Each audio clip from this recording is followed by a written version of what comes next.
wouldn't be the beginning of a college basketball season if the 21 questions college basketball preview didn't happen. 3 years running, one of the longest running series we have on this podcast. Very, very excited to introduce Alex Cervantes and Karl Heiser of the Gym Range podcast.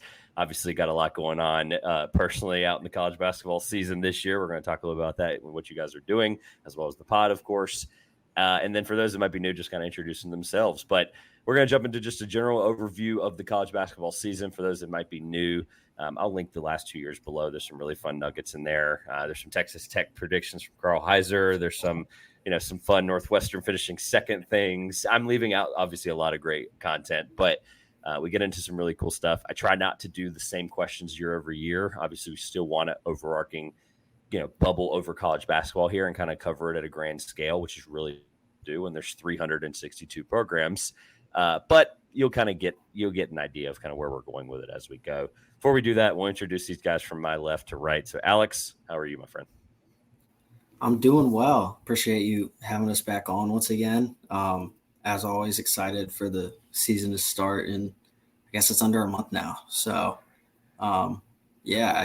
change of scenery for me, but looking forward to it. If John Rothstein serves any purpose at all, it's the 29-day, 28-day, 27-day counter for college basketball. That's actually the best way to keep up with it. He obviously does a lot of great work, but that is probably the biggest blessing he gives to the college basketball Twitter space is the day. Just every day, I kind of know. Like, he used to do it in weeks, now it's days, and so that's how you know it's getting real close. I know last year I joked about like frost advisories and all kinds of stuff, and it's been 85 degrees here in North Carolina, so don't have anything like that prepared. But Karl, how are you? I'm doing well. It's really good to be back with you guys. Off season really flew by.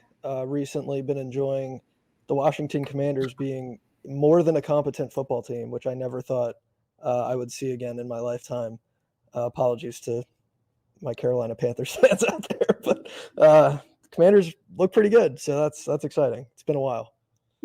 I love it. Hey, college basketball's not started yet, so football talk is always fun and appreciated. 4-1. Congrats on the 4-1 start for a rookie quarterback.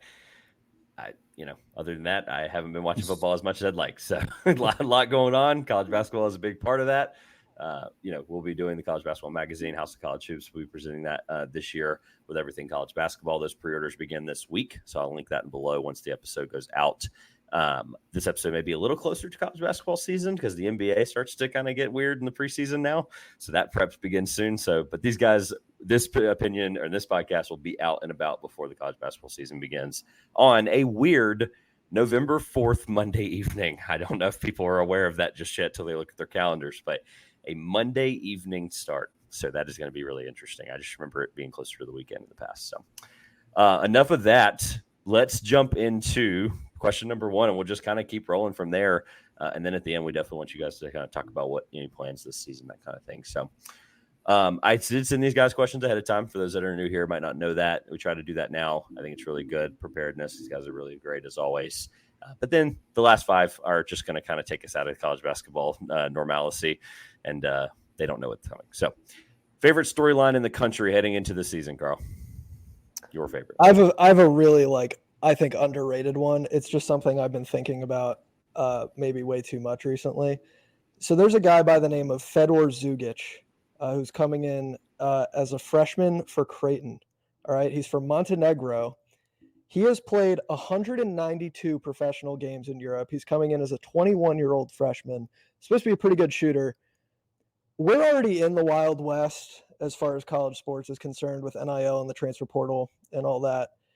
If now we're allowing international players with 4 years, 192 games of professional experience under their belt to just come in and be a freshman in college basketball, crazy. And if he is eligible, the most recent word from Greg McDermott is they have a quote unquote, a few more steps to ensure that he's eligible, whatever that means. If he is small scale, I think Creighton is potentially going to fight for the top spot in the Big East. I think they could be that good if he's eligible. Large scale, looking even past Creighton, I mean, college sports is going to be crazy. You can just get anybody now. So the funny thing is, really quick, obviously the whole point of this podcast today, I'm not going to interject a ton because I want these guys to kind of shine through. But if I understand it, and I am not the NIL expert, let's just put that out there at the beginning of this sentence, but these guys can't earn NIL money. So the fact that he's like, yeah, Creighton, Greg McDermott, I'd love to sit in on that pitch for about 4 minutes and just hear like, hey, I'm going to pull you away from, one of the best leagues in the world to come play in the Big East, which I'm probably going to lose a lot of followers for what I just said, as if implying the Big East is not one of the best leagues in the world. So my apologies there. Yeah. Anything else with the Creighton storyline, Alex or Karl? I don't have anything for Creighton. That was a weird one to kick us off. It's good. It's really good. I don't know. I just feel like the implications of this are like bigger than most people are giving it credit for. It goes from Europe to Omaha. It's just such a fun like thing to think about. It's going to be in the middle of the country, in the middle of cornfields. It's just wild. Alex, what's your biggest storyline or favorite? I think my favorite is just going to be monitoring how the freshly realigned West Coast teams in the Big Ten and ACC especially adjust to the very frequent in-season conference flight pass. And I'd like someone to set an over-under on when the first coach begins complaining about it, and then how quickly players begin to kind of endorse the same thing. Because it just, it is what it is at this point. Like Cal and we don't have to beat a dead horse with Cal and Stanford playing in the ACC, and you've got the 4 formerly Pac-12 teams playing in the Big Ten. But I can just already imagine the little slip ups, and a coach opens up his post-game presser and the SID is like, and we open it now, coach, whoever it is, Sprinkle or Capel. Just gonna say it now. Yeah, Capel. So they're gonna let it slip, and it's just gonna be a firestorm on social media for like a week. It's gonna be a whole story. You're gonna have people polling the players. I think it's already an issue for the non-rev athletes. So, yep. It's just I'm just gonna be interested to see how it develops kind of in year one. Yeah, it's something to think about with the ACC. Like I'd have to look at the schedule in more depth. The composite schedule isn't actually, it's out, but you go to their website, acc.com, and it's not pulling up like it's supposed to. And so I know Stanford and Cal, some of their trips are structured around Christmas break, but the ACC schedule is 2.5 months long. Like, so you can only fit so many. We're going to hit all these games while we're in December. And it's like, when no one's on break or when no one's there, it's like, okay, but that doesn't solve mid-January. It doesn't solve February midterms. It doesn't solve it doesn't solve any of that, right? Once it's in March, whatever it is, what it is, like the travel's expected. But I'm with you. I think that's really, really good. Anything on schedule, Karl? I mean, I already know who the first coach to complain about it's going to be. It's going to be Kevin Willard, guaranteed. He has already been very vocal about how the Big Ten does not know how to schedule basketball games correctly, and now they're making him fly from Washington, D.C. to Washington State. So he's not going to be pleased with that. I can already guarantee you. It's so funny. It's so funny if they're traditional. The teams that were already in the Big Ten and ACC are going to be the ones complaining more than the West Coast teams. I'm going to find that really rich. Yeah, right. That's the case. Not Kevin Willard's fault. They have to make one trip to play UCLA and USC in like the same 4-day span, and coaches are complaining about it. Meanwhile, USC and UCLA are going on the road anyway. Mind you, they're the one that gets paid $1 million, couple $1 million a year to do it. Not the athletes, some of them do obviously make $1 million or something, but like the coaches are gonna be the one complaining, and they're the one who gets paid full time to do it for a living. It is an interesting balance. And then my only point with Maryland there, it's not Kevin Willard's fault that Maryland left the ACC for the Big Ten when they never should have done it. So neither here nor there. Karl and I have talked about that many times. I mean, I agree with you, but okay, good. I've always just, it's just, by the way, it's a homer thing. I know it sucks, but. All right, this is my favorite question out of the normal 16. Probably one of my favorite. Who is this year's Dalton Connect, Alex? Okay, I was texting Karl about this beforehand, and I need to ask: is this question about who's the next super tough white hooper, or is it who's the next like up transfer that is gonna take people by surprise? The latter, without a doubt. The idea is I had heard of Dalton Connect as a college basketball sicko and whatever you want to call this writer podcaster But let's be real. The general consensus of America did not know who Dalton Knecht was 18 months ago. So that's kind of my thought process. Sure. Okay. I don't think I in that case, I don't think I have that creative or good of an answer. I settled on Tucker DeVries just I because knew I it. don't. I knew it, dude. I just No, don't. you're right. like, It's not the right. It's definitely not what I was looking for. But I understand where you're coming from. I settled on him just because I don't know how many people like if you want it in the scope of college basketball casuals watching Drake hoops for the last couple of years. I don't know how many people are gonna know who My he only is now that he's pushback. playing for the West Virginia. They were a Yeah. tournament team. That was my only pushback. I know. Okay. I All know. right. I wanted to preface this that I didn't have a good answer because my answer was going to be if you just want a white hooper that's going to be really nice is Con Knipple. So that was anyway. Okay. I see it. I'm a little. I had to think about it for a second, but I see it. Yeah. Duke propaganda, Karl. He was another guy I had as well. I was going to go with whichever one of these two guys Alex did not say, so I'm going to pass up on Tucker DeVries. But to keep in mind, situation is like perfect for him. His dad's the coach. The team probably isn't going to be like that good, but he is going to be playing in the Big 12, and he's also just nasty at basketball. So, I think it would be fun if it was another Northern Colorado transfer. I'm going to go with St. Thomas of USC. Eric Musselman went on the record at Media Day and was like, I don't know the exact quote, so forgive me, but it's okay. Paraphrase. He's one of the most gifted or talented guys like I've ever coached or something like that. Like Eric Musselman, some of that is definitely coach speak. Like he's just, trying to hype up his guys. But if there is any truth to that and Eric Musselman sees like the best in St. Thomas, who by the way averaged like 19-9 for Northern Colorado last year. Like he was insanely productive. Yeah. I think he could be, the feature piece for this USC team that's loaded with transfers. So I think that would be a fun little parallel if we got another just baller from Northern Colorado. This is the same Eric Musselman, by the way, that coached in the NBA in multiple stints.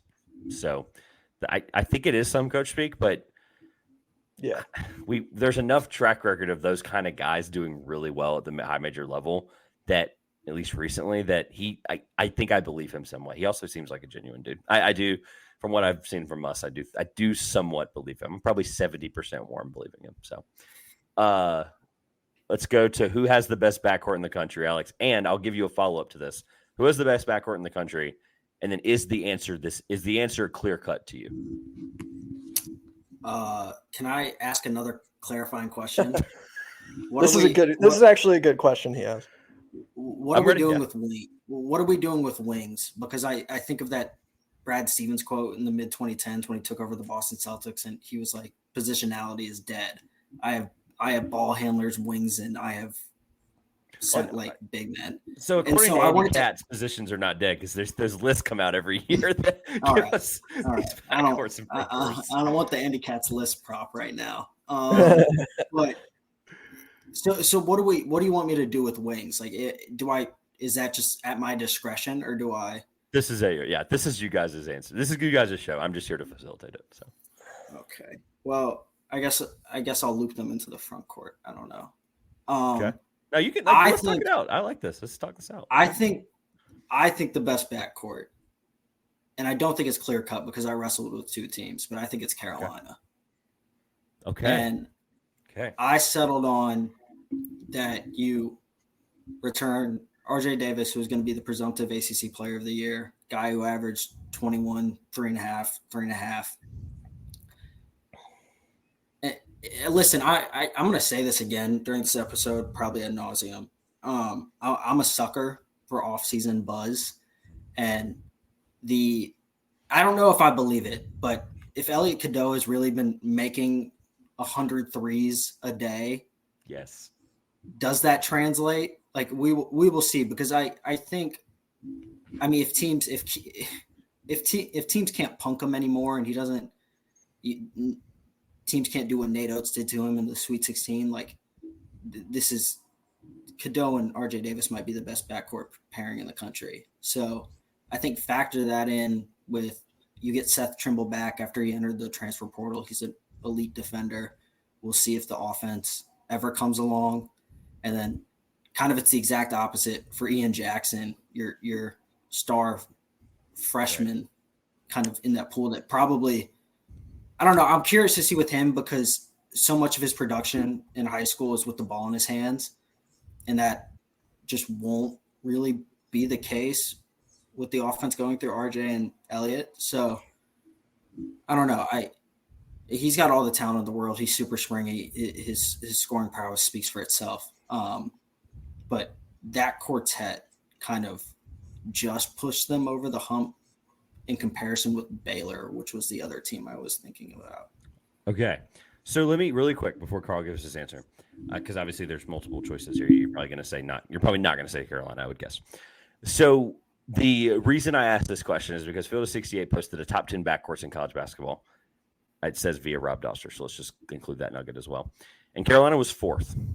And then I sent this, and I had an argument with a Carolina fan for probably 3 days about how they're not the best backcourt in the country. And I'm curious and I'm only bringing that up because I'm curious where Karl goes with this. That was the inspiration for the question. So this was not a clear-cut question for me, like at me all. Neither, and that's why I asked the question. There's like 4 or 5 teams I have listed here where I'm like, there's an argument there. I ultimately actually did settle on Carolina just because they returned I'm on an island. This is good. They returned the entire backcourt from a team that was a 1 seed in the tournament. And just like fair. Being the incumbents there, obviously having Baycott down low anchoring the front court was like a big piece of that as well. But that's just sort of the type of continuity. We already know what the higher end outcome is for that group. So that's who I settled on. Raw talent wise, there's an argument to be made for Arkansas. I will say that. If DJ Wagner takes a step, Boogie Fland is pretty nasty. We've seen what John L. Davis can do. If you include wings, AJ Storr, Zeke Mayo, it could be Kansas. If you include wings, but like they have this just like massive wings that like I don't really know what you do with all of them. Like, what is Rylan Griffin a guard? Like, is AJ Storr a guard? I don't know. I think it's the same question for Duke too. Yeah, honestly, it is. I thought that's where you were going with it. I really thought the Duke is where you were going with it because of that question. No. Which makes sense to me. But so not clear cut. The other teams I did want to shout out just to give them a mention. Alex mentioned Baylor, Florida. I think they have a pretty nasty backcourt, and Iowa State. I really like their backcourt as well. So I love the Arkansas answer because it's not on this list that I have in my hand at all. Not even on the top 10. And so I'll read them just for context and we can move on. Alabama was number 1. Mark Sears, Chris Youngblood, who I know is going to be hurt until about SEC play. Latrell Wrightsell, Aiden Holloway, and Houston Mallett. Kansas was number 2. Ryan Nimhard heading up the Gonzaga backcourt at 3. Nolan Hickman, Khalif Battle, and Dusty Stromer. Purdue, number 5. Braden Smith, Fletcher Lawyer, Cam Hyde, Miles Colvin, and Jakari I disagree Harris. with that ranking very strongly. I think they're significantly lower than that. But anyway. And wait till you hear the ones after. Baylor was 6. I'm glad you gave Baylor a nice shout out there. LJ Cryer and Houston Cougars are 7. Duke at 8. Iowa State at 9. So good shout there. And then leading the charge at 10 is St. John's with Kadari Richmond, who is the Trader of the Year. So there's your top 10 for according to Rob Doster. So. All right, let's rapid fire this one. Who's the best backcourt or front court? Excuse me. Who's the best front court in the country, Karl? Best front court. This is probably not a popular pick. Maybe it is a popular pick. I don't know. We'll see. I actually went Alabama for this because I think bringing in Cliff Morey, like rock solid defensive center, which is something that they very much needed. Plus, you have Grant Nelson. Plus they have who's the other center they had like stretching the floor last year whose name is escaping me, but Jaron Stevenson. Yes, Jaron Stevenson. I like their front court a lot. I'll wait to see what Alex has to say. There's 2 other teams I had that like I think there's a pretty good argument for, but I ultimately settled on Alabama. I too settled on Alabama. There it is. Okay. It was Bama. It was the court. Like if we strictly talk front court, it was the fact that you're going to start Grant Nelson and Amori. You don't have to play Nelson at the 5. You have an anchor down low finally in Amori. It frees up Nelson to kind of attack smaller wings offensively that are going to be matched up against him. And then you can just bring Jaron Stevenson and Aiden Sherrill off the bench just because. Like they only have to play 12 to 15 minutes a night. Yep. So I think even if depth becomes a concern, like it shouldn't be an issue. And I also can we loop in Darian Reed too to this kind of mix? Because I think he's going to play some minutes. He's a 6'8". Again, he's a wing. So like I don't know where we'd want to put him with that group. I do think wings kind of collectively are separate. But the closer you are to 6'8", and you just said he is 6'8", like it just you can play the front court at that point. I'm okay with injecting any direction there. So he'll play the 3, maybe. I doubt. I don't know. I don't know what they do with him. But yeah, I settled on Bama. I thought about Duke, but it just they're so young. Like I like Flag, Malwatch. I think you would loop Gillis into the front court. Malik Brown, I think people are severely underrating just in terms of how immediate he's going to be able to, how immediately productive he'll be for that team, whether he starts or whether he comes off the bench on November 4th against Maine. And then I thought, yeah, it was kind of Bama, Duke, and Kansas. And the Duke-Kansas thing came down to whether the wings counted for the front court. And so I rolled with Bama. I left that up for interpretation on purpose, and I'm glad you asked. I'll ask you this. Kansas was the other team I had listed because, like, Dickinson and Adams back, I think you got to give them a shout. I also, as much as I hate to say it, I think Indiana has a pretty nice front court. They do. That's without Kyle Ware, too. I won't lie. It's good. It's good.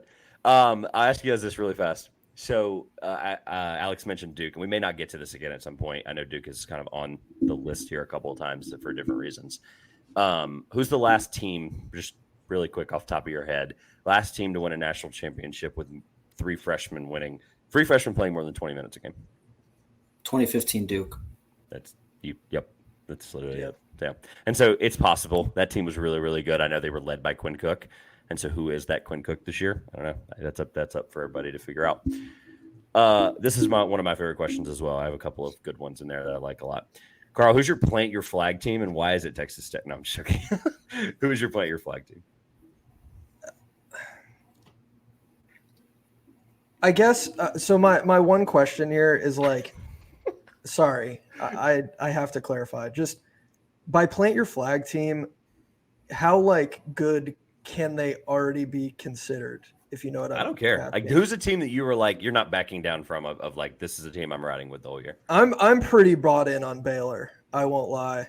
Already mentioned the backcourt. Like having Jeremy Roach. People were giving so much shine to Tyrese Proctor last year for Duke that they forgot all about Jeremy Roach, like being the upperclassman guard on that team. Now he's a fifth year for Baylor. I think Scott Drew's going to do wonders with him. VJ Edgecombe, who hasn't played point guard in 4 years. Like truly. Yeah. It's crazy. VJ Edgecombe, who I will bring up later, I promise. I knew it. I knew it. Sick. He's going to be awesome. Who do they have back? Jaden Nunn is back. In the front court, they bring in Norchad Omir, who's just like, a beast down low. I like Baylor a lot. I think like defensively, they'll be a little bit better than we've seen previously. And I think the offense will definitely be there. We've seen Scott Drew. He's able to give shine to like these freshman scorers. He's had one each of the last 2 years with Keontae George and Jacoby Walter.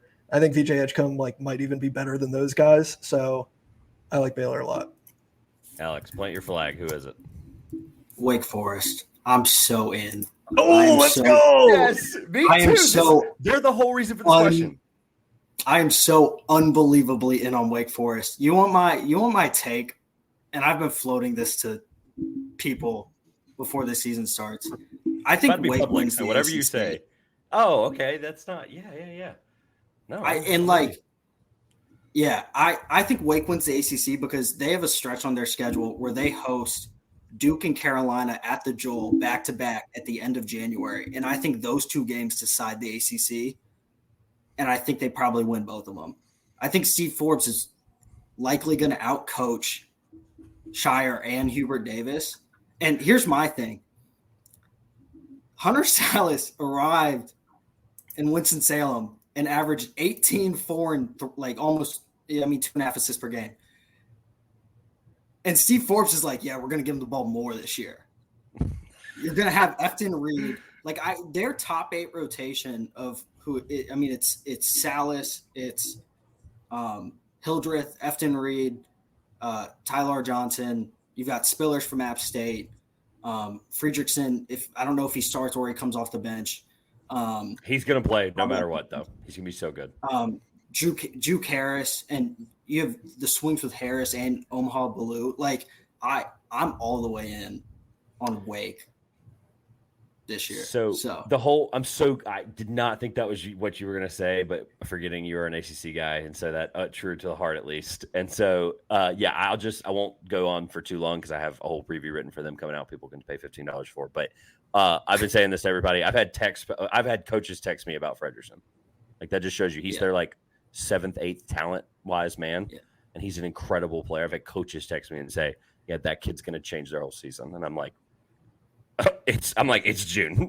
So anyway, this is my statement I'm sticking to. All of my eggs are in the Wake Forest basket. That is literally, that is my love that. I love that pick so much. If Forbes can remedy their atrocious, like home away, just like splits and performances from last season in any reasonable fashion, correct. This is going to be a season to remember. So they basically, I've got to be so short because we got so much to get to. But I saw them last year in Charleston. I was at the Charleston Classic, and this was before Efton Reed got his waiver, right? And that team was decimated in the front court. And think about the teams that they played in that tournament, right? Utah, one of the most physical front courts in the entire country last year, even though they weren't, top 25 good. They played Houston. They played North Texas. St. John's was even in that tournament. Every team in that, they were the 8th best front court in that tournament. And North Texas was in it at one point. And so it's like that they fixed that immediately last year and they went on the run. They almost made the NCAA tournament. And so they have Efton Reed for a full offseason and a full season. And they add all of the depth. Like this team's going to be so good. I can't wait to get to the Joel. That's such a fun take too, considering they lost 2 double-digit scorers in Carr and Miller as well. It's like it's very like it subverts your expectations a lot. But I'm here for Hunter Salas taking like 25 shots a game. I'm totally here for it. Addition by subtraction. Okay, what team will Karl probably be wrong about by the end of the year? And you're just cool with it. I got a crazy one here. Okay. UConn. I'm a little bit lower on UConn actually than I think most people are. I think people are kind of giving them a little bit too much of a pass because they've won the last 2 national titles. I think this roster on paper is like significantly worse than each of the last 2 seasons. Yes. I really like Liam McNeely. I do. I think Aiden Mahaney's nice, even if he didn't really elevate from his freshman to sophomore year. He was kind of the same guy. And so maybe that addition has been overhyped just like a little bit. They've lost just a whole host of NBA players over the last couple of years, as much as they're trying to convince us that like Samson Johnson and Hassan Diarra are going to, elevate and lead this team. And like Solomon Ball, who I think is fine. I just don't really see it. Like I like Dan Hurley a lot. I think he's a fantastic coach. He's proven that in spades over the last couple of years, but I think he's got his work cut out for him this season. And Alex Karaban, as much as I love Alex Karaban too, I don't know that he's the type of player, like he's getting All-American hype to enter the season. I don't know that he's the type of player that is like even capable of that. It reminds me a lot of when Matthew Mayer was the holdover for that Baylor team. Everyone's like, oh, he's like going to go off this year. And then he was like, fine. So anyway, those are my thoughts on UConn. I think they'll be a little bit less good than they've been, actually a lot less good than they've been. Still good. Like they'll make the tournament, but that's a team I'm prepared to be wrong about though, because like, it's Dan Hurley and it's UConn, and they've been a buzzsaw the last couple of years. For context, Karaban, we'll get to him later, actually. Preseason All-American, according to the Blue Ribbon yearbook. Alex, not plant your flag team, excuse me. What team will you probably be wrong by at the end of the year? Give me 30 seconds. If we thought UConn was a hot take, I'm going to go Kansas. I think I'm so low relative to the consensus, and that is just me. If I like sat down and scribbled out a top 25, I think I'd have them closer to 6 or 7 than I would to like 1 or 2. And so I think it has more to do. I don't doubt that you're kind of triumvirate of returning players in Dickinson and Harrison Adams isn't really good. And I like the additions of Storr and Griffin.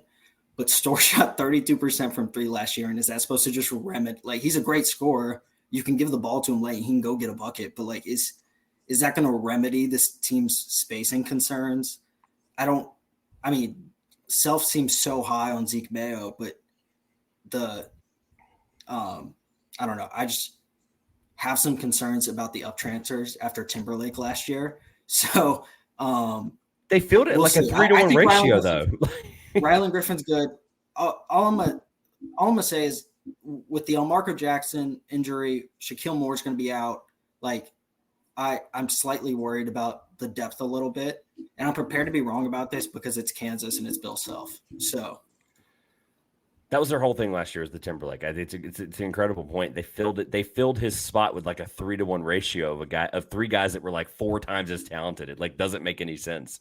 And like, I get with you, the injuries is correct, and which is the whole reason we were questionable about. Yeah, but Storr's not a good shooter. I know. I'm with you. No, I'm with you. I mean, is it possible Self like overcorrected because he didn't want a repeat of the Timberlake situation, and now he just has like all these mouths to feed? That 1,000%. I mean, somebody's going to be like very unhappy with the role that they have. I can almost guarantee that. Yep, it almost feels like it's the opposite of the Nate Oates situation because of the way they play. Like that, it's just so interesting because I think they both did that. They both injected a lot of talent in places that they didn't need that much depth.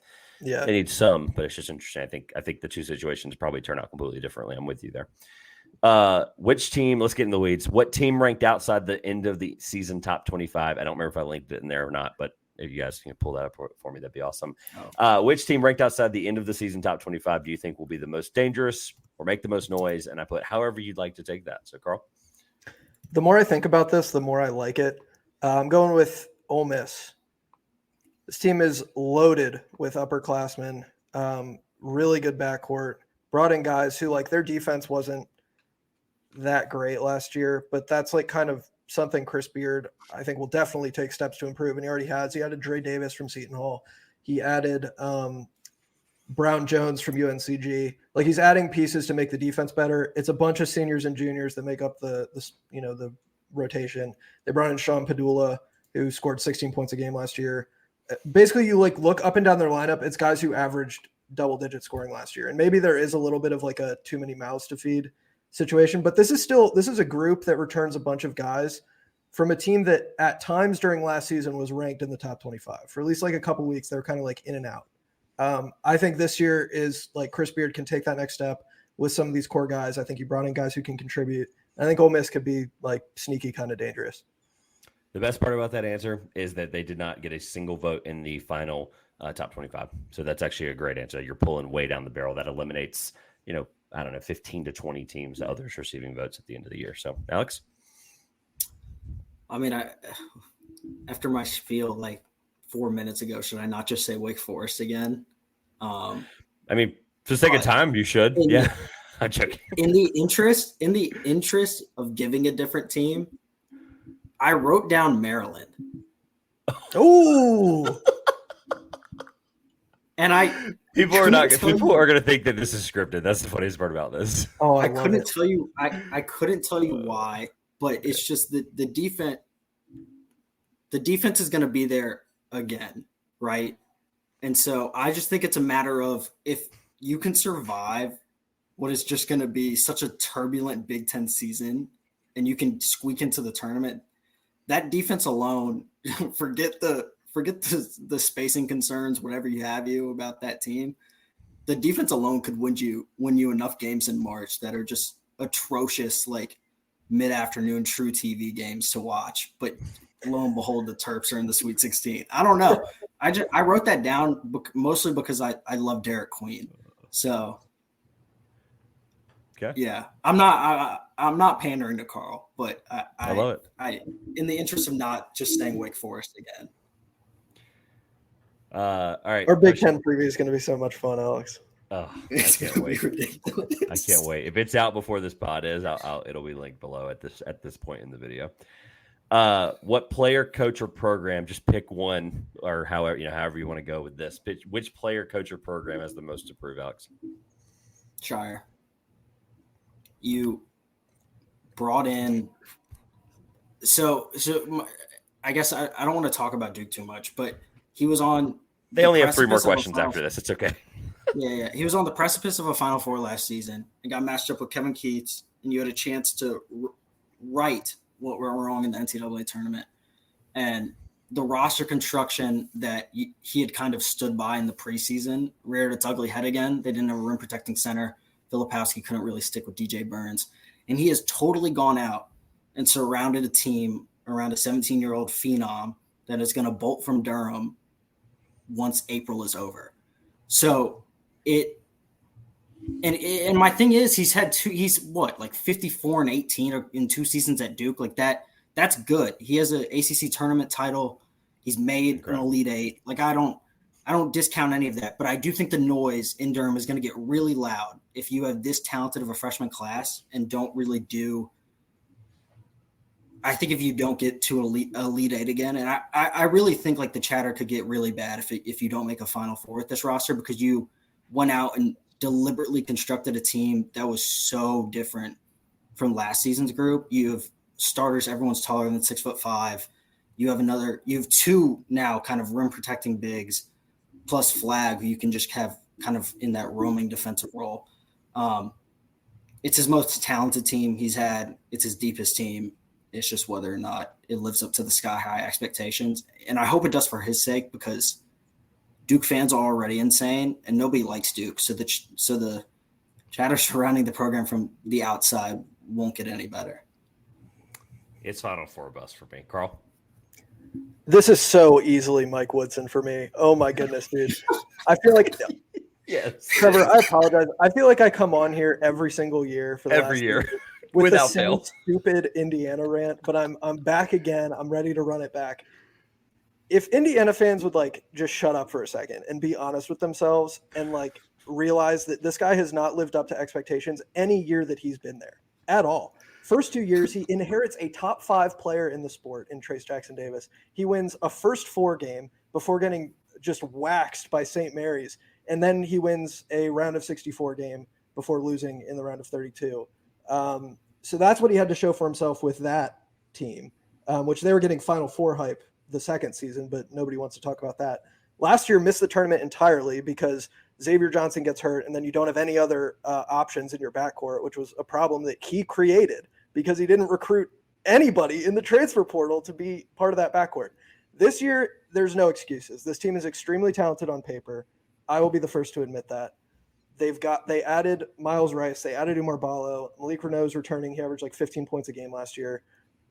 This team should be good. They should be one of the best teams in the Big Ten. They should win a tournament game. They're talented enough to win more than that. It's put up or shut up time for Mike Woodson. Like, honestly. I love it. That's what a way to put a bow on that.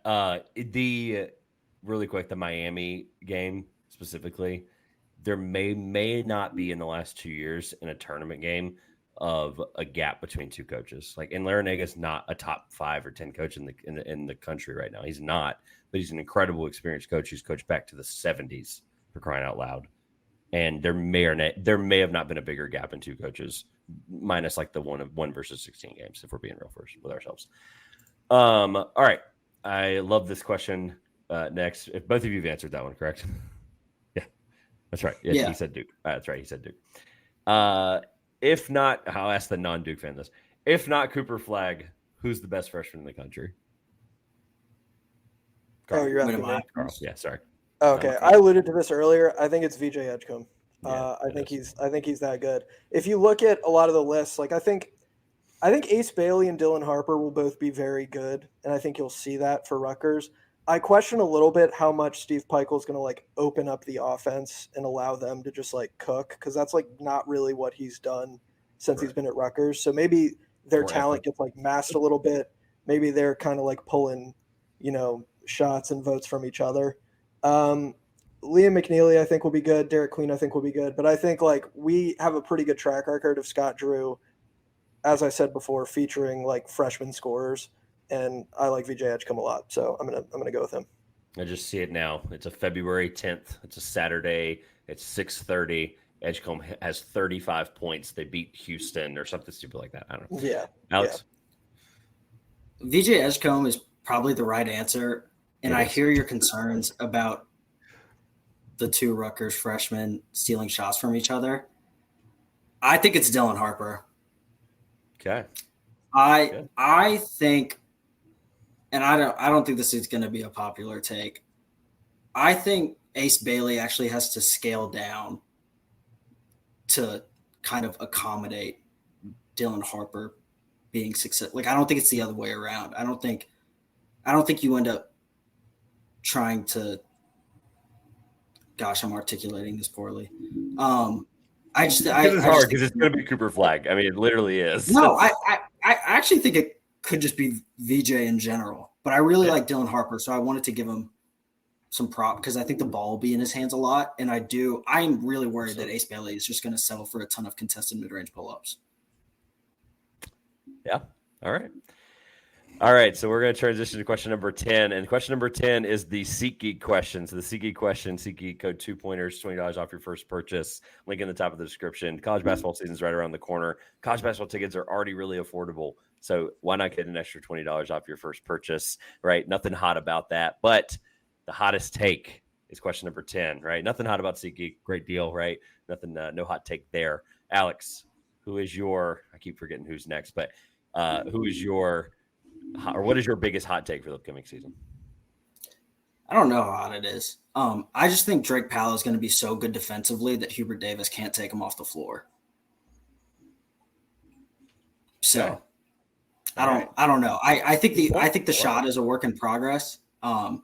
But I think defensively, besides the article from Giavone a couple days ago that said Drake Powell was doing his best Herb Jones impression while guarding Cadeau and RJ Davis, there was a play he made his senior year, and maybe I shouldn't put much stock into tapes against a public North Carolina high school that has 400 students. But there was a play where there was a transition, and Drake Powell, it's like a 3-on-1, and Drake Powell blocks a shot, and a second and a half later is back up in the air after being on the baseline, contesting another shot, perfectly elevated, blocks that one.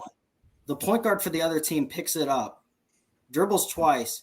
Drake Powell finds him on the perimeter, rips him, and then goes the length of the court and then finishes through contact. He is such a freak athlete, and I don't know. I'm so sold on his ability to just kind of immediately play 25 minutes a night for Hubert Davis just because you have to have him out there for his defense on opposing wings. So, Karl, your hottest take presented by SeatGeek. This is another one I sort of alluded to earlier. I think there's a world more likely than most people are willing to admit where Purdue is like pretty disappointing this year. I don't want to take away from Braden Smith at all. I think that guy is a dog. He's an absolute baller. He's going to be nasty. Could definitely live up to some of these, Big Ten Player of the Year, All-American level, aspirations that people have for him. I just think, bottom line, Purdue needs a lot of guys to step up, and there's only so much that Matt Painter can do from like a coaching and a scheme perspective to like make that happen. Getting a lot of hype for TKR over the offseason. I mean, we'll see. People really like Cam Heide because he had a disgusting dunk in the national championship game. But losing Lance Jones, Zach Edey aside, like losing Lance Jones is a big blow. So now you're going to need Fletcher Lawyer to step up as well. And so he's going into his junior year. This is the first team within 4 years that hasn't had an NBA lottery pick on it, as far as I can tell. And the last time Purdue didn't have that, they went 16-15. So I think there's a world where like Braden Smith puts up numbers, but the supporting cast is just not like all that it's cracked up to be. All right. Go find out if Karl's wrong. If you're in the Purdue area, you get $20 off your first purchase, SeatGeek.com. Link in the top of the description, code 2-pointers, TWOPOINTERS. Again, link in the top of the description. All right. So now that we've got the SeatGeek stuff taken care of with question 10, let's roll through the next couple because I can't wait to get to the fun stuff. Not that none of this has been fun so far. By the way, one quick thing about Braden Smith. Braden Smith is Aaron Kraft with like the mentality of Ron Artest. That's my like weird comparison for him. It sounds psychopathic, but it's kind of true if you really think about it. You're talking about how crazy he is. He's a dog. I like that. if Aaron Kraft had, and you can insert any crazy person in there, any crazy basketball player, you can insert the brain for anybody, but you get my point. So, what percentage chance do you give UConn to win its third straight national championship? The number, Alex. 7.5. Karl. Yeah, I went lower. I said like 3 to 5%. I sort of talked about it earlier. But I don't want to unpack this too much because everybody's talking about this for the last 6 months, and they're going to talk about it for the next 6 months until it ultimately does or doesn't happen. But like, is there not a world where they're at least in the Final Four? Like, are we that uncertain that they like? I know you mentioned the talent. I think all the stuff earlier was probably like insert Karl's, section about UConn earlier. I think it's all great. There eventually reaches a point. It's kind of like the Chiefs, right? Like, I know they don't have Patrick Mahomes. I get that. That's not my point. But like, there is ultimately a point where the Patriots, the Celtics, literally any dynasty ever, there's a point where you just have to kind of put your hands up and be like, they're probably going to at least be in the champion. Like the Chiefs, like again, 7 years, 6 years, 7 years in a row making the AFC Championship game. I know it's a different set of postseason parameters, but like, I don't know, man. They killed everyone last year. I think 7.5% is actually kind of high if you just took percentage odds for the entire field of potential national champions. Like I feel like I actually felt like I was giving a lot of credit to Hurley with this roster with that percentage, honestly. So yeah. Like I said, I had them in my team I'm ready to be wrong about section. So like, I don't disagree that once, like, if they just get to the tournament, I think they definitely have a fighting chance to get to the Final Four. I think lower on them relative to other people. All right. In the same vein of national champion, Karl, Duke, UConn, Kansas, or the field to win the national championship? In these types of questions, I always take the field, but I will say that Kansas gives me pause for sure. Okay. But yeah, the field. Okay. Alex? The field. I just think Houston, Baylor, Bama, Carolina, whoever you want to insert, I think it's just too much to pass up, even if you're sliding Dan Hurley. All right. This is one of my I have a few favorite questions. I've made that known already. What player in the Pacific time zone are you staying up late to watch the most? And this question I'm asking no matter how conference realignment exists. The half of the West Coast doesn't even exist at this point because of ACC and Big Ten alignment, like we said. Obviously, it's those games are still being played, but we're all kind of annoyed about it. So what player in the Pacific time zone are you staying up late to watch the most, Alex? I'm just going to go for a realistic answer because it's definitely Great Osobor. Like I can just picture coming back from work and just turning on Big Ten Network and Washington's hosting a home game. It's like 9 p.m. I'm like, well, I guess I'm going to watch. And so he's so good. He's going to be competing for first team all Big Ten on a Washington team that I actually think is going to be in the basement of the conference. So he's going to have a hard carry job. And so I don't know. Northwestern plays there in like mid-February or early February. So I was imagining myself like, yeah, he's the guy I was going to watch. I also thought of Sky Clark and Javon Porter for some reasons. So those are the other two guys I had listed.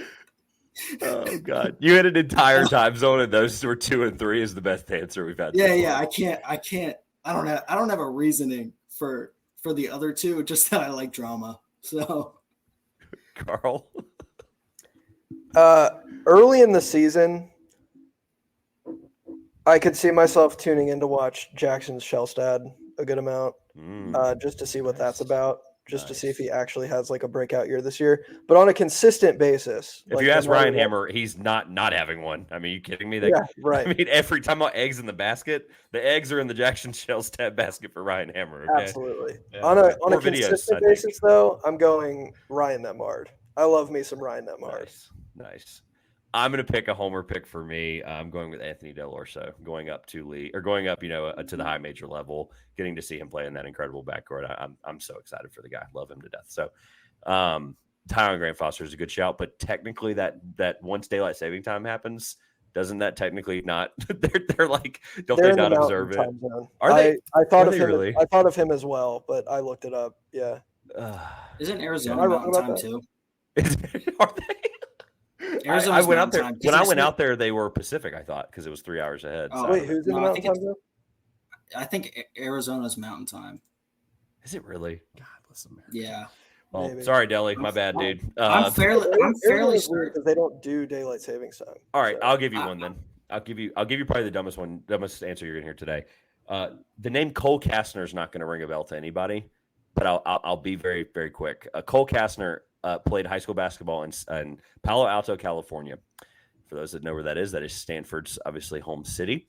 He was an incredible high school player, and you guys are probably Googling him right now because you're like, who is this dude? He played 4 years at Virginia Lacrosse, and he was a defensive master in lacrosse, and he is playing for Stanford this year, and he will be one of their better players this year. He's transitioning with his final year. Vibes going to final year of eligibility. He's playing for Stanford, and he's going to return home literally to Palo Alto, like 5 minutes from where he grew up. And he's playing for Stanford. It was always his dream, and it got achieved, and they're going to be really good. He's going to be really good. They're not going to be very good at all. So I will be staying up to watch however that turns out, and hopefully we have him on the pod here soon. All right.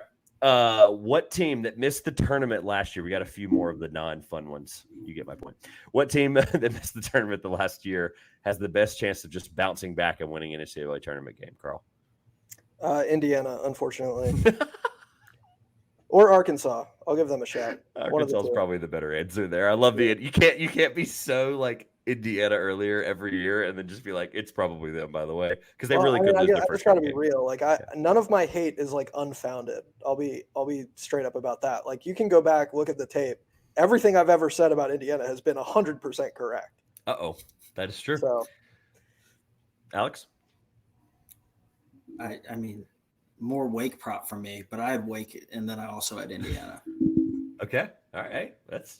More time for the other stuff. This is my favorite segment or question of this tier of questions here. Favorite mid or low major team and player. They don't have to be the same team or player, but like from the same group here, but it can be whoever. Alex? Favorite mid major this year, probably. I mean, setting aside my childhood love for Davidson basketball, it's Princeton. I'm really excited to be able to watch Xavier Lee and Caden Pierce in person when they come to Dartmouth. So, or traveling to go see them in Jersey. I don't know. I just think it's unbelievable to me that Mitch Henderson hasn't been poached somewhere yet. So, I know they're relatively undersized, but those two are just so good.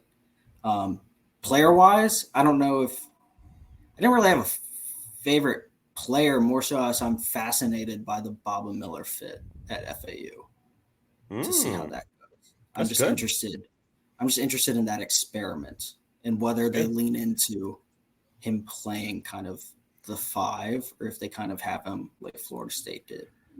That brings up a really interesting question we don't have time for, but is FAU actually a mid-major because of the conference they play in now? With the whole Pac-2 thing, it's like somebody has to be the next conference tier. I'm just thinking about all the Memphis fans that have argued that for so many years now. I'm just like, whatever, it is what it is. So, Karl? Some teams I'm looking forward to. Bradley is one. High Point is another one. They were on my list. Yeah, I like High Point a lot. They might not be the best team in the Big South. So. I think Bradley and High Point they return a good amount of contributors from last year's teams that were very good already, and they're bringing in like solid contributors as well. Correct. I'll give McNeese a shout too, just because like Will Wade, the Will Wade experience is the Will Wade experience. Player, Trevor, you might already know where I'm going with this. Dylan Williamson of Towson. Partially, in part, he went to the high school that's like 2 minutes down the road from the high school I went to, so I have like a little bit of a connection there. But after watching him towards the end of last season in the CAA tournament, the guy's he's a baller. He's so shifty. Pat Scarry came on the mic after one of the tournament games and was like, I don't know why we redshirted this kid. Like, he's so good. I'm a big believer in Dylan Williamson. I can't wait to ask Scary. He comes up here to my neck of the woods for a CAA game at the end of the year, and I hope Williamson is like all CAA good by then. And I already have the question logged. I've already got it recorded to ask. I'm going to ask him straight to his face. Like, is redshirting him that first year? Because they could have been really good that year. There was a couple things went a couple different ways. I'm going to ask him, was that your biggest regret? at Towson was redshirting him. I can't wait. They'll probably be pretty good this year, considering I don't think they're they going to win have the a league. single player transfer. They're going to win the league. I'm just going to say, I'm saying it now. I'm spoiling my preview. Don't care. Towson's going to win the league. They're the best team in the league without a doubt to me. And anytime we can talk about the CAA for even if it's 50 seconds, I'll get my itch in. That's good. And so they're just like the fact that Tyler Tejada is like going to be underrated on this team is crazy. And he's the guy that hit that 66-footer last year. Karl and I are in attendance, and he just hits a 66-footer like it was nothing. And I was like, I'm confused. All right, let's move on to the last question. That is my favorite question that relates to you two personally. I know I keep saying it's my favorite, but this does truly relate to you two, so I'm very excited. Karl, what would be the outcome that you at the end of the year, realistically, you guys are very realistic fans, and I appreciate it about both of you. If every fan says, okay, I've got this outcome or that outcome, I want this to be the case, that would be the case. If you got to the end of the year and Maryland did blank, or what would be considered a successful season for Maryland? This is such a lame answer, but just make the tournament, please. Really? Is it that low? It's a really, admittedly, it's a very, very lame answer, but I have to be realistic because I got a lot of flack last year for being like, guys, Sweet 16 cannot be the benchmark for this team just because they won a tournament game the year before. And then they ended up like falling far below the expectations that anyone set for them. The Maryland fan base soured on Kevin Willard pretty quickly after last season, which was a little bit discouraging because it was only year 2. It was, he's 1-1 in terms of like good years and bad years. This year, he brings in a lot of transfers, and I would like to see a Deshaun Harris-Smith breakout. Maybe that's part of the success. But there's just a lot of moving pieces this year. The conference got bigger by 4 teams. So I would just like to see them make the tournament. As like lame of an answer as that is, I think that would be a success. Just prove that like you can get there consistently. Like 2 out of 3 years, I'm happy with that. And then when we get to the tournament, we'll see what happens. We'll see what happens after that, but just get there. I think the way you landed, that's right, though. 22-13 in NCAA tournament appearance the first year, which is always the first year for any coach, even with the expectations where they are currently in college basketball. People just expect people to just do what John Shire did, do what Kevin Willard did. They just expect that stuff. And it's just kind of, it sucks. Like it sucks for the mid-major and low-major coaches that go up and don't get the fair shot. And then obviously, 16 and 17 last year, you're probably there for half those games, and so, or at least half those games. So I know it's tough. I completely, I think the way you landed the plane there with the, 2 and 3 years or 3 and 4 years or 5 and 7 years or whatever, like that, building that consistent winning is how you keep your job. So Alex, Northwestern, same question, but Northwestern. Probably somewhere around middle of the Big Ten, just kind of in like 7 to 12 range, that literal middle of the pack.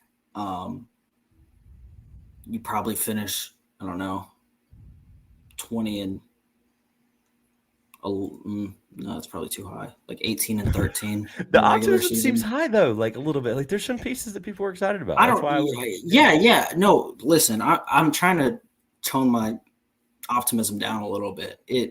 I'm excited to see the ball in Brooks Barnheiser's hands as much as possible this year with booty ball. Like I think that could work. I think there'll be spacing, but I don't know.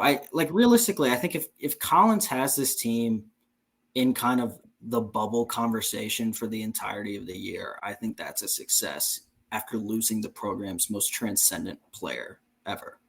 So I think, it's going to be tough because like these underclassmen of Northwestern students have such a small window into the history of the program. All they know is back-to-back NCAA tournament berths. And so I don't think I don't think an NIT berth is something to scoff at if that's the outcome this season. I think the biggest thing to me is making sure you bring along at least 1 or 2 of the underclassmen, or maybe the older guys that haven't got much PT. Like I think you need to see strides made from Justin Mullins, or you need it from I'm really high on KJ Wyndham making an immediate impact.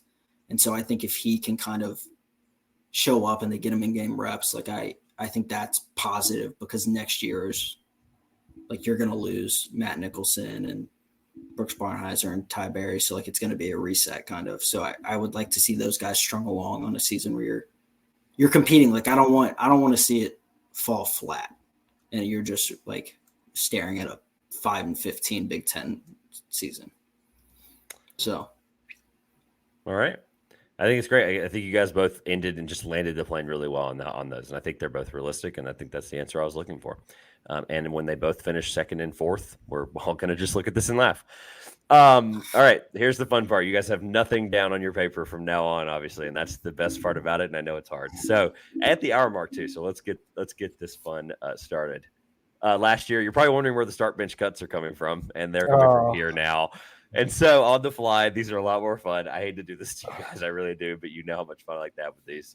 So while I figure out my second one that I'm pivoting on the fly based on your answers the last hour, I'm going to redo the second one while you guys are answering. Start bench cut. I'll go with Karl first. RJ Davis, Mark Sears, Caleb Love. Let's just go right off the blue ribbon first team. So. Oh, come on. Oh, guys, it's not that easy. All right, you take your time if you'd like. Karl, give me the yours. If not, Alex, it's pretty. I don't know. It's pretty straightforward. I think the only argument here, I think, is who you start and who you bench. But I'm cutting Caleb Love for what it's worth. I will start RJ Davis and I will bench Mark Sears. If you ask me again in 5 minutes, I might switch that, but that's what I'm going with for right now. So one more time. Make sure I heard it right. Start RJ Davis, bench Mark Sears, cut Caleb Love. Okay, Alex? You said that and immediately was start Sears, bench Davis, cut Love. And like that to me is the order. You have the head-to-head between Mark Sears and RJ Davis to lean on from last season. And I think and listen, I don't like being like, oh, lean on like 140-minute outcome. But I do think Mark Sears is the best guard in the country. So I will roll with that. Dang it. Okay. Let's move on to freshmen. Start bench cut. I had to take out VJ Edgecombe. I just had to. You both were like we spent 15 minutes on him earlier for crying out loud. So I took him out of this. So we'll go with Liam McNeely, Ace Bailey, and Kaman Malawak.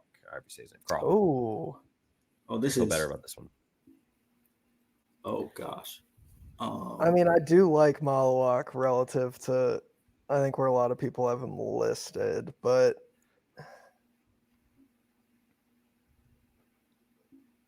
who was first? Liam McNeely? Liam McNeely, Ace Bailey, Kaman Malawak. Yep. This is three completely different type of players, too. That's the best part about this. At least the guards, you had to be like Alex said, there was at least a game crutch to go off of, which is totally fair, by the way. I'm with you on Mark Sears.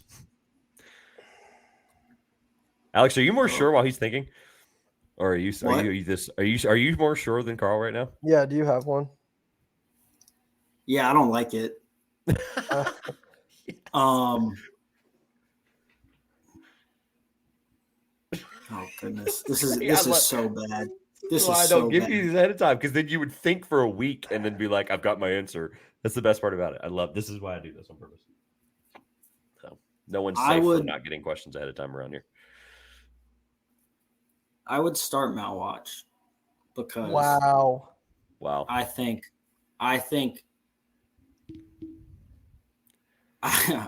just the rim protection alone is enough to merit that spot. And then oh my gosh, I'm not. It took me, while you're thinking, it took me 3 days to process that block he had on Flag in that practice video. Like legitimately, it took me 3 calendar days to process that block. Yeah, I think the offense will steadily come along. Like I think he's just going to be like a 6'6" guy, and I think that's enough. But which is exactly what Derek Lively was, which is the best part about it. Yeah. It's like he's better. So like scary. I think, I'd bench Bailey and I'd cut McNeely, but I don't like it. I can't get over. I don't think I'm in on Bailey like at all, and it's concerning to me. I'm with you. I get it. And because but you can't. Smarter people than me are like, yeah, Bailey could be the number 1 pick. And so part of me is like, I can't cut him. So maybe that's because I think if I was building a team, I might take Mount. I don't want to say anything stupid. Go ahead. I don't like mine. Where I'm gonna land it is I'm gonna. This sucks so much, Trevor. I'm gonna start. I thought the first one, by the way, I want to be abundantly clear for the audience. I thought the one with RJ, Mark, and Caleb was going to be the hardest one. So I'm very glad that one of these is this hard. Don't worry, we have one more coming, and it's one of y'all's favorite from last year. From where I'm gonna start. I'm gonna start Ace. I'm gonna bench McNeely, and I'm gonna cut Malak. What? I love that. Y'all literally flipped them. That's crazy. Yeah. Okay. All right. So you started. And we both hated it. So like, you started Liam. Yeah, I hate myself. I'm gonna lose sleep. All right. So Karl started Liam, correct? Let me try there. No, I started Ace. Ace. Okay, you flipped. Okay, so you flipped those two. All right. I like this one a lot. I think. I think. This is the last one of these. I promise. Hire, bitch, fire. We talked about this last year. So you're hiring, you're demoting essentially to an assistant, or you're firing one of these 3 guys. I'll start with Karl. Sean Miller, Tommy Lloyd, and Matt Painter. Oh. What? Don't owe me. No, don't owe me. This is harder than you think. Think about it for a second. Just think about expectations for just a moment. Think about expectations and then okay. All right, Karl. Well, this is based on their like coaching ability, right? However you want to answer. Obviously, because fire, bench, fire. Yeah, who would you start in a basketball game? Oh, we're gonna get to something like that in a moment. I'm hiring Painter. What is the next one? Hire, bench, fire. Bench. I'm hiring Painter. I'm benching Lloyd. I am firing Sean Miller. Wow. Yeah, that's the answer. Is it really? Okay. Yeah. All right. So Lloyd hasn't shown he can win a big game yet. What about the Painter stuff earlier though? What about the Purdue stuff earlier? I know it's the expectations of the roster. If he's that good, he's going to make them better than 17 and 16 or whatever that last record was. Not having an NBA, whatever. I like that point earlier, but it's so hard for me to just put him there. Painter's a savant to me. Like he's an insanely good like just X's and O's mind. His X's. He can only. My argument from before was like he is great. He can only do so much with like what he currently has. That was my argument from earlier. Yeah, I think you said that, and I thought that was really easy. And Tommy Lloyd has such a proven track record as like the number 2 for an elite coach. Yeah. So, like true. That was so clear cut to me. Like you're telling me we can send Tommy Lloyd to Europe while Matt Painter stays in the States, and they can both find just like these 7'3" giants, and then I'm in. All right. So while I was looking up a different one, since it made me mad, Alex, what was your official 3?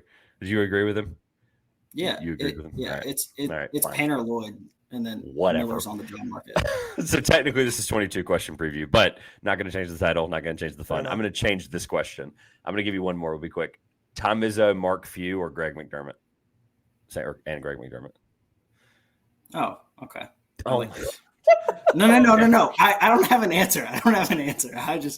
This is going to make me think more than the other one did. I want you to. I want this to be hard. I'm so mad. All right. This is people are not going to like this. I can almost guarantee that. But in the current like today's game, like who am I picking? I'm going to go Few, McDermott, Izzo. Bingo. Yes. That's my 3 in order. As soon as I said it, I realized it wasn't that good. So thank you guys for that. All right. While we do this question, really quick for me, so when we get to the last question, we're on question 20. Go ahead and pull up actually here, I'm going to send it to you so you don't have to pull it up because it'll be really hard to find. I'm going to send you in this chat here when we get moving. The blue ribbon first, second, and third team, we'll need that for question 21. So like, obviously we don't have the AP ones. It's going to come in jumbled there. I can send them separately as well, but you'll need them, but obviously don't think too hard about the fact that I sent you those right now. That will be question 21. I just want you to be prepared ish. So question 20, if you could play for any coach in the country, who would that be? Last year we talked about, the starting 5, that for those who don't remember, we did starting five That was last a year good of one. like who's the four guys around you that you could win a national. I think I said national championship is what I said. Yeah. Yeah, and so I don't. I'd have to pull up. I'll pull up the rosters while you guys are answering the starting fives you guys gave me. But so you can. I'm ignore more that thing I confident in said my in the text basketball just now. abilities, by the way, than I was a year ago. I've been in the Ooh, lab. Nice. I Okay. got worked by a 6'6" German dude on a post grad trip, so that made me. Okay. Hmm. Whoever wants to answer this first, whoever's ready. Gottlieb. What? I'm just kidding. That's a joke. I'm kidding. That's a joke. I get to interview him next year when he comes to Campbell. I'm so excited. I don't know why this was like one of the first names to pop into my head, but I think I'd love to play for Kim English. Fryer. No. Fryer. Propaganda is awesome. Okay, tell me more. You can't just say that and then just leave it. You can't just say that and then walk Well, I away. mean, I've sat there. I've observed his interactions like with his players. I've sat there in the media room as he's like giving answers. He just seems like an awesome dude. He's a DMV guy. I think I could like relate with him on that level. Okay. Did you like the Georgetown slander? I thought it was so funny. Okay. I thought it was love very funny. Yeah. Alex? Oh, this is hard. I like hard. You immediately were like, uh-oh. Like you immediately thought about this one hard. I'm happy. I like that. I mean, immediately some guys that came to mind. Early 2000s, Kelvin Sampson, when he was texting players too much. I love, I love to feel wanted. That's Rick Pitino, mid 2010s. Just if you know, you know. The answer is this year, to be clear. But yes. No, but oh gosh. Goodness, I wish I had. I met Brad Brownell when I was like 8. He was really nice to me. And he's starting to win a lot now too. That's not my answer. I have a lot of Clemson viewers, so that would actually be a great answer. He was really nice to me. It was great. I told him I was going to play. He's a nice dude. But obviously he's a nice dude. Yeah, I'm with you on that. I would go. Goodness gracious. Probably only 362 to choose from. Yeah. No, I'm coming through a lot. While he's thinking, I'll throw out Scott Drew. Yeah, he's top 5 for me for this. Bags you would be nice, that would be good. I can't believe there's not like a clear-cut answer for either of you. That's the best part about this. You're like, there's 362. Yeah, there's like so many. Like there's Tony Bennett would probably be fun. I don't know. Sorry, I don't mean to take this long. I just want to come up with an actual answer I like. Honestly, Steve Forbes. There it is. The Wake Forest propaganda continues. I love it. Honestly, I was gonna read the teams from last year to give you some more time, but I like the Steve Forbes answer. My question last year for question 20, was put together a starting 5 of current players, but you are one of the 5 in the lineup with the goal to win a national championship. And just to remind you guys, since you definitely don't remember probably, Zach Edey, DeJuan Harris, Alex Cervantes, Terrence Shannon Jr., and PJ Hall. That is your 5. I mean, Zach Edey alone, I think that's a nice bump. So that's a great team. It is. It's really good. Jamal Shedd, Karl Heiser, Justin Moore, PJ Hall, and Zach Edey. I did think Justin Moore was going to have a much better season than he did. Yeah. So, all right. So question 20 is over. I accidentally sent you question 21, so you've probably taken a peek at it. If not, it is in there now. I'm going to read it. I'm going to read it. Oh, the audio listeners are having a field day with this. Okay. Question 21. We always end this show with a bang. What preseason All-American, and we have to go off the blue ribbon because the All-American AP or whatever it's called is not technically out by now if we're recording this at the beginning of October. So the blue ribbon, shout out to those fellas. The blue ribbon, first, second, and third team, I'm going to read. What preseason All-American would you have the best chance at beating in a game of ones? Wait, can I have some caveats? Sure. No offensive rebounding. Like you get one shot, and then however you frame this game is you get one shot, ball up top. Yeah, that's how. So then you're just raining threes. I think they're not even. I don't know. I always play like king of the court with like a dribble limit, but okay, yeah. I think that would hurt me. I think it would hurt me offensively, but I think it would aid me if a preseason All-American only has 3 dribbles. Well, some of them can do a lot with their dribbles. Let me read them. First team is 100. What? They're killing me. They're going to be able to take 3 steps to the rim. They're going to be at the rim in 3 steps. That's the best part. First team All-American, Hunter Dickinson, Alex Caravan, RJ Davis, Caleb Love, Mark Spears, if you can't tell where the inspiration for the start bench cut came from. Second team, is it Johnny Brom or is it John Brom that I saw? I always give him his name. Is it Janai? Yeah, see, this is why I have to relearn some of the names I don't cover as much. Janai Brom, Cooper Flagg, Wade Taylor, Zakai Ziegler, Braden Smith. That's the second team. And then the third team is Ryan Kalkbrenner, Graham Ike, Robbie Avila, Jawan Roberts, and Taman Lipsey. And don't say Jawan Roberts, whatever you do. He might kill you in that game. So I can tell you, I can walk you through my rationale right now. Let's do it. I'm ready. Taman Lipsey, immediately no. It's fair. Yeah, he might be the best defensive guard in the world. I'd like rip through and immediately lose the ball, and then he would score 11 times. Jawan Roberts, no. Kalk, no. He would like a working sternum by the end of that game. Jawan's not the right answer. Zakai Ziegler is immediately a no. Wade Taylor's no. Okay. Yeah. I'm as tall as him. Zakai Ziegler? He's so much faster than me, and he's a good defender. This isn't.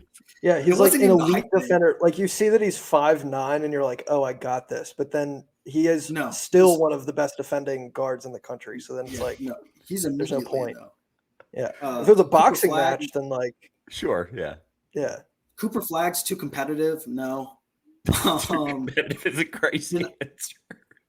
Janai Broom, 7 foot. No. Hunter Dickinson, another 7-footer. No.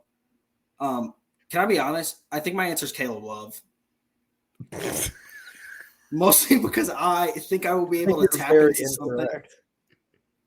I think I'll be able to tap into something that just years and years of just boiling frustration, and then maybe I take a sidestep 3 and it goes in, and I lose 11-2. You know, oh god. I'm not beating it. What? I don't think I'm scoring on any of these guys. I just don't think. I think I would walk onto a court at Arizona and Caleb Love would just like laugh and not take the first like 5 possessions seriously. And so maybe I can score on one of those possessions. All right. So Caleb Love is Alex's answer. And Karl, you said wrong, so I can't wait to hear this. You said wrong. It's a personal vendetta, though. Yep, that's fair. I'm leaving that sigh in. Brutal. Well, I can't pick anybody that's. I think right off the bat, I can't pick anybody taller than me or bigger than me because they're just backing me down in the post every single time, or they're. I've met you. Just that rules out like 13 of these. 15. Yeah, exactly. Okay. That's the problem, Trevor. Okay. Thank you. Okay. We're both the same, I think. I'm gonna go.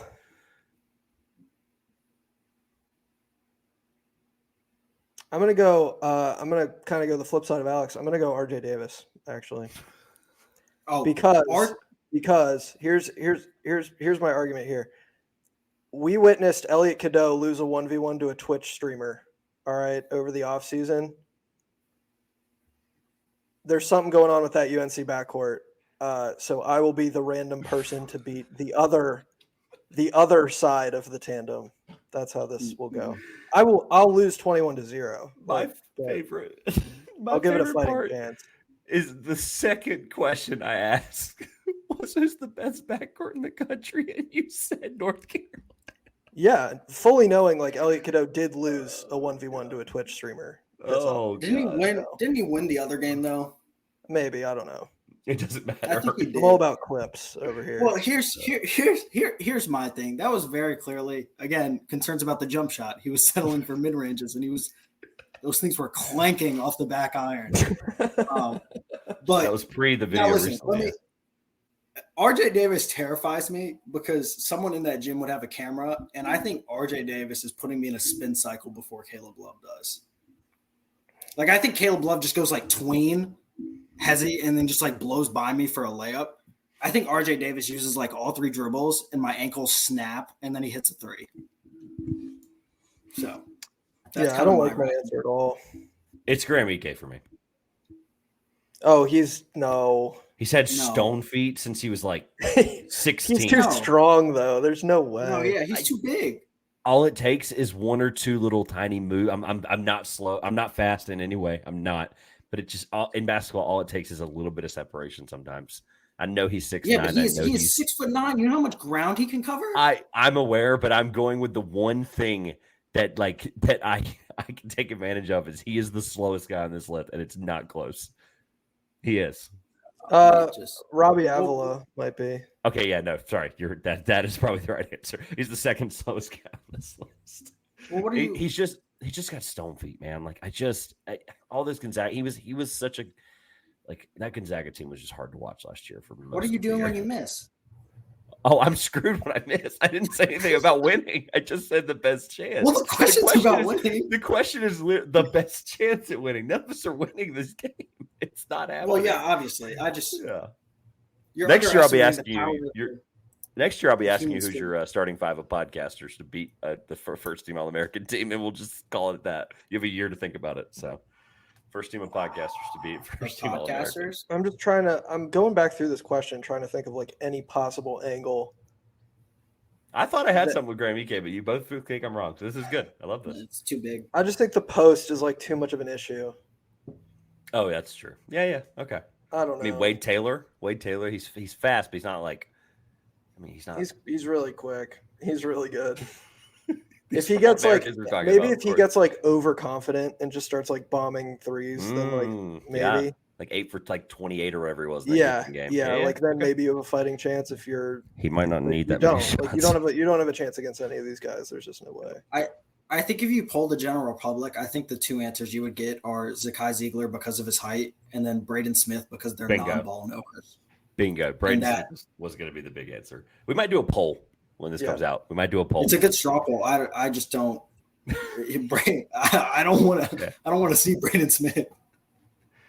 All right, you guys have got a lot going on. That wraps up the 21 questions preview. You guys, thank you for sticking around for longer than I asked for, but this question alone deserved however much time you wanted to give it. So thank you guys so much. Seriously, we've got a few minutes here. Let's get you some plugs in because I know even just in the last year, you guys have done so much in college basketball and beyond. Alex is covering football now up in the Northeast. Is it cold already, Alex? And then plug away.